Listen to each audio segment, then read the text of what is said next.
Hello everyone, welcome back to my channel Pawan eco world. Students, हम कर रहे हैं class 12 chapter number 2 macro economics. Macro economics के chapter number 2 का आज जो मैं कंसेप्ट करवा रही हूँ, ये बेटा लास्ट कंसेप्ट है। इसके बाद चैप्टर नंबर 2 खत्म हो जाएगा।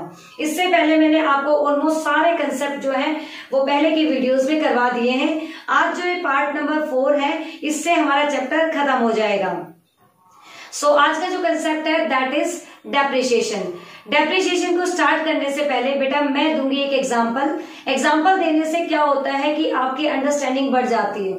एग्जाम्पल से जब आप किसी चीज को समझते हैं तो आपको जो मैं समझाऊंगी आगे का वो इजीली समझ आ जाता है। स्टार्ट करते हैं। तो देखिए बेटा, आपके घर में बहुत सारी चीजें हैं, लाइक टीवी है, रेफ्रिजरेटर है, एसी है, कार है और भी बहुत सारी चीजें हैं। अगर आप कोई भी चीज लेके आते हो, कोई भी आपने सामान परचेज किया है, उस सामान को जब आप परचेज करते हो तो उसका प्राइस जो होता है, मान लेते हैं आपने एक एयर कंडीशनर या फिर कह सकते हैं कि कोई कार ली है, तो आपने जो एसी लिया है उस एसी की जो वैल्यू है वो 10,000 है।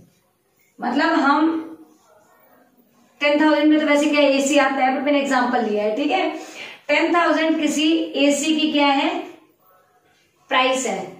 इसको आपने लिया है, मान लेते हैं 2018 के अंदर। 2018 में आपने एक एसी लिया जिसकी कीमत थी 10,000। अब आप सोच के देखो कि उस 10,000 की एसी को आज आप अगर किसी को मार्केट में सेल करते हो तो क्या वो इतने का होगा? Absolutely not.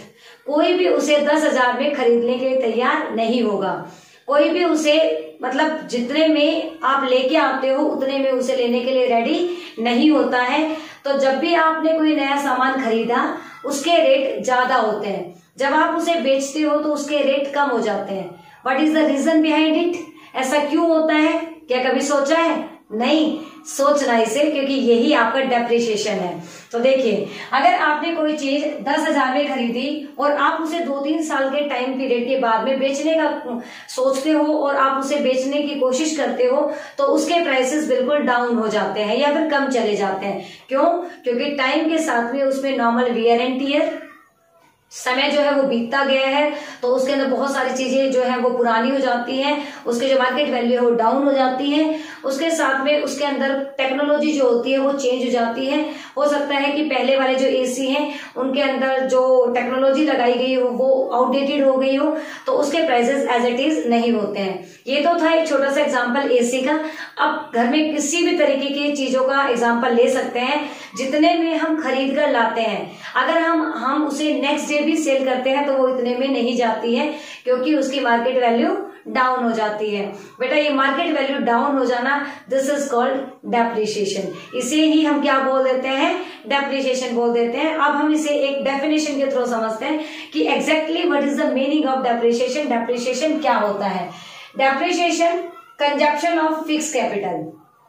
फिक्स कैपिटल का मतलब है कि वो कैपिटल जिसपे आपने एक बार इन्वेस्टमेंट किया, बार बार खरीदने की जरूरत नहीं है। अगर हम फिक्स कैपिटल के कंजप्शन की बात करें तो हम उसे क्या बोलते हैं? डेप्रिसिएशन बोलते हैं।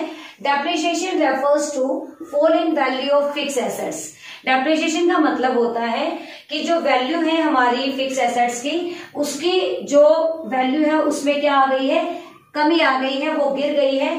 ड्यू टू, क्यों कम हो गई है? नॉर्मल वियर एंड टियर, छोटी मोटी टूट फूट होने की वजह से, पासेज ऑफ टाइम, समय बीत जाने की वजह से, एक्सपेक्टेड ऑब्सोलेंसेस। एक्सपेक्टेड ऑब्सोलेंसेस का मतलब होता है बेटा जिन चीजों के बारे में हमें पता है कि आपने कोई चीज खरीदी है तो टेक्नोलॉजी जाएगी, फैशन भी जाएगा, डिमांड भी कम होगी, ये चीजें हमें पहले से ऑलरेडी पता होती है। ऐसी चीजों को हम बोलते हैं एक्सपेक्टेड ऑब्सोलेंसेस। तो कहने का मतलब ये है कि डेप्रिसिएशन का मतलब होता है कि जो फिक्स एसेट्स आपके पास हैं उनकी जो वैल्यू है उसमें कमी आ जाना, और उसके रीजन क्या है? Normal wear and tear, passage of time and expected obsolescences. इसे ही हम क्या बोलेंगे? डेप्रिसिएशन। चलते हैं इसके नेक्स्ट, मतलब इसकी इक्वेशन क्या बनेगी? That is gross value equal to net value plus depreciation. अगर मैं कहूं कि ग्रोस वैल्यू क्या होती है तो नेट वैल्यू प्लस डेप्रिसिएशन होती है। तो हम ये कहेंगे कि ग्रोस के अंदर जो डेप्रिसिएशन होता है वो कैसा होता है? इंक्लूडेड होता है। नेक्स्ट है, अगर मैं कहूं कि बेटा डेप्रिसिएशन के दूसरे किस नाम से बुलाएंगे। जैसे घर में आप लोगों के चिंटू पिंटू बहुत सारे नाम होते हैं, निक नेम, ऐसे इसके भी बहुत सारे निक नेम है। वो कौन कौन से हैं? जैसे कि current replacement cost, current replacement cost, replacement cost of fix capital, capital consumption allowance. देखो बेटा, इन तीनों के नाम में कुछ सिमिलरिटीज है, मतलब डेप्रिसिएशन से कुछ रिलेट सा कर रहा है, ऐसा नहीं कुछ अलग से नाम रख दिया उसका। अगर कोई इंसान थोड़ा सा व्हाइट फेस का होता है तो उसका नाम जो है हम मतलब व्हाइट डोलिया टाइप रख देते हैं, काला है तो कालिया टाइप रख देते हैं। तो उसी तरीके से वो सिमिलरिटीज होती है उसके अंदर, तभी हम निक नेम रखते हैं। सेम यहाँ पे है कि जो डेप्रिसिएशन है उसमें तीनों का कहीं ना कहीं नाम आ रहा है। कैसे? करंट रिप्लेसमेंट कॉस्ट, आपके पास में करंट में जो भी चीज है उसको रिप्लेस करने की जो प्राइस होगी, रिप्लेस करने की जरूरत क्यों पड़ी?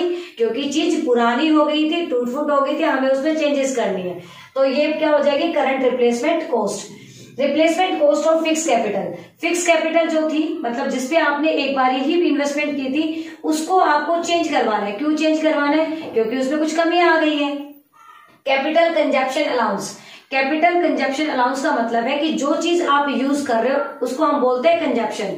अब जो चीज आपने कंजप्शन कर ली है तो वो कम तो हो ही गई होगी, उस कमी को दूर करने के लिए आप क्या करते हैं? रिप्लेसमेंट करते हैं, उसको चेंज करते हैं। तो ऐसे ही किसी के नाम नहीं रखे गए। डेप्रिसिएशन के तीनों अनदर नेम जो है वो कहीं ना कहीं रिलेट करते हैं डेप्रिसिएशन से। अब तक जो मैंने आपको समझाया उसमें मैंने क्या बताया? What do you mean by depreciation और क्या नाम है डेप्रिसिएशन के अलग अलग। चलते हैं नेक्स्ट टॉपिक पे, that is depreciation of assets is mainly due to 3 reason. Basically बता चुकी हूँ बट फिर से बता देती हूँ कि डेप्रिसिएशन बेटा बेसिकली 3 कारणों से होता है। पहला, normal wear and tier, continuous use of fix assets in production process. लगातार हम जब फिक्स एसेट्स को यूज करते हैं किसके लिए? प्रोडक्शन प्रोसेस के लिए। Decrease there produce capacity and value. अब आप एक नई मशीन लेकर आए थे, वो नई मशीन जब आती है तो बेटा बहुत अच्छा प्रोडक्शन देती है। क्यों? क्योंकि वो बहुत नई है, उसके अंदर कोई भी नट बोल्ट जो भी है वो खराब नहीं है, अभी बहुत अच्छी उस पे कंडीशन पे है, तो प्रोडक्शन ज्यादा देगी।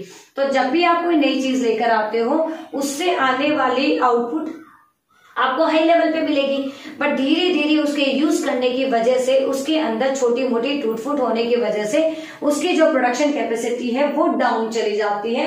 ये होता है normal wear and tear. Number second, that is passes of time, time के बीत जाने की वजह से। Value of fix assets also decrease with the passes of time even if they are not being put use in the business.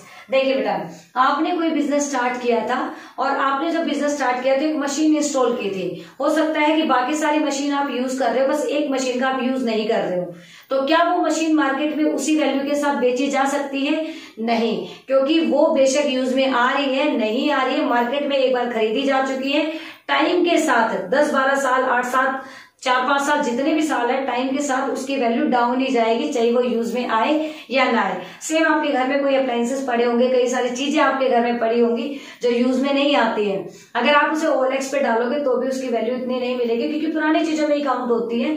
तो passage of time की वजह से भी हम कह सकते हैं कि डेप्रिसिएशन जो है वो लग जाता है। एक्सपेक्टेड ऑब्सोलेंसेस, एक्सपेक्टेड ऑब्सोलेंसेस का मतलब होता है जिन चीजों के बारे में हमने एक्सपेक्ट कर रखा है, जिन चीजों के बारे में आपको पता होता है, जिन चीजों के बारे में आप सोच सकते हो। जैसे मेरे सर में दर्द हुआ, मुझे पता है कि सर में दर्द हो रहा है, थोड़ा सा बॉडी जो है वो मेरी सीवियर कर रही है, मतलब कांप रही है, तो मुझे लगता है कि अब मुझे या तो मेरा बीपी डाउन हो गया या मुझे फीवर होगा, क्योंकि सिम्टम्स से होता है, हमें पता चल जाता है कि ऐसा कुछ होता है। तो एक्सपेक्टेड का मतलब होता है कि जो चीजें हमने सोच रखी है। अगर किसी बिजनेसमैन ने बिजनेस स्टार्ट किया है तो उसने पहले ही माइंड में चीज रख रखी है कि अगर मैं कोई बिजनेस स्टार्ट करता हूं तो मुझे रिस्क भी मिलेंगे, लॉस भी मिलेंगे, मुझे प्रॉफिट भी हो सकता है। तो जैसे ही वो बिजनेस स्टार्ट करता है तो वो ध्यान में रख लेता है कि मुझे क्या मिलने वाला है, एक्सपेक्टेड ऑब्सोलेंसेस मिलने वाले हैं। एक्सपेक्टेड ऑब्सोलेंसेस जैसे टेक्नोलॉजी चेंज होगी, जरूरी थोड़ी कि जो टेक्नोलॉजी मैं आज लेके आ रहा हूँ 10 साल बाद वो एज इट इज रहेगी, नहीं। पढ़ाने का तरीका भी अलग था, पहले किताबों से पढ़ाया जाता था, फिर उसके बाद में धीरे धीरे अब मोबाइल फोन से, लैपटॉप से, या फिर बहुत सारे PPTs बनाए जाते हैं, मतलब अलग अलग तरीके से पढ़ाते हैं। तो बहुत सारी चीजें जो होती है टेक्नोलॉजी के साथ चेंज हो जाती है। तो सेम यहाँ पे है कि टेक्नोलॉजी जो है उसका चेंज हो जाना, डिमांड में कमी आ जाना, फैशन में मतलब फैशन जो है वो आगे पीछे हो जाना। कई बार फैशन में चीजें आती है तो डिमांड बढ़ जाती है। ये फैशन का चेंज हो जाना, टेक्नोलॉजी का चेंज हो जाना, या फिर किसी भी तरीके से डिमांड में कमी आ जाना, ये एक बिजनेसमैन को पहले से ही ध्यान में रहता है कि ऐसा होगा। और इनकी वजह से अगर किसी फिक्स एसेट्स में कमी आती है तो उसे क्या बोला जाता है, डेप्रिसिएशन बोला जाता है। मतलब ये 3 मेन रीजन है जिनकी वजह से डेप्रिसिएशन आता है या होता है। अब हमने एक वर्ड यूज किया दैट इज एक्सपेक्टेड ऑब्सोलेंसेस। एक्सपेक्टेड ऑब्सोलेंसेस जो मैंने बताया जिससे हम डेप्रिसिएशन बोलते हैं। अगर एक्सपेक्टेड ऑब्सोलेंसेस है बेटा तो उसको रिकवर करने के लिए भी कुछ ना कुछ होता है। और एक्सपेक्टेड ऑब्सोलेंसेस जो कि डेप्रिसिएशन होता है उसे बेटा हम डेप्रिसिएशन रिजर्व फंड, उससे हम उसे रिप्लेस कर सकते हैं। जैसे आपने कोई मशीनरी खरीदी तो जो मशीनरी आपने खरीदी उसको आपको पता है कि 10 साल बाद ये मेंटेनेंस मांगेगी, 1 साल बाद में ये सर्विस मांगेगी, बहुत सारी चीजें होती हैं। तो उसके लिए एक डेप्रिसिएशन रिजर्व फंड बनाया जाता है बिजनेस में। अगर कोई मशीनरी खराब होती है या उसमें कोई प्रॉब्लम आती है तो उसको ठीक करवाने के लिए वहां से पैसा निकाला जाता है और उस मशीनरी को रिपेयर करवा लिया जाता है। तो डेप्रिसिएशन को ठीक करने के लिए डेप्रिसिएशन रिजर्व फंड बनाया जाता है। तो डेप्रिसिएशन तो ठीक हो सकता है बट क्या ठीक नहीं हो सकता, अनएक्सपेक्टेड ऑब्सोलेंसेस। आपको पता था बीमार होने वाले थे, आपने पैरासीटामोल ले ली क्योंकि आपको पता था, बट अगर आपको पता ही नहीं कि आज आप बीमार हो और सडनली आप बीमार हो जाते हो, हार्ट अटैक आ जाता है, तो आप कुछ कर ही नहीं पाओगे। That is called unexpected. यहाँ पे भी सेम है। अनएक्सपेक्टेड का मतलब होता है जिस चीजों का बिजनेसमैन को या फिर बिजनेस को पता ही नहीं होता है कि अब ऐसा होगा। जैसे रिसेंट के एग्जांपल मैं ले लूं कि फार्मर्स ने बहुत मेहनत करके अपने गेहूं, अपनी सरसों सब उगाई थी और हमारे जो भगवान जी है उन्होंने क्या किया, हेल स्टोन्स, ओले डाल दिए, मतलब एक तरीके से फसल को आंधी से तूफान से खराब कर दिया। इससे हुआ क्या, उनकी पूरी साल की मेहनत खराब हो गई। अनएक्सपेक्टेड थी, उन्हें नहीं पता था ऐसा होने वाला है। अगर उन्हें पता होता तो शायद वो इतनी मेहनत ही नहीं करते, ना मतलब उसकी तरफ इतना ध्यान देते, ना वो उनसे उतनी होप या उम्मीदें लगाते।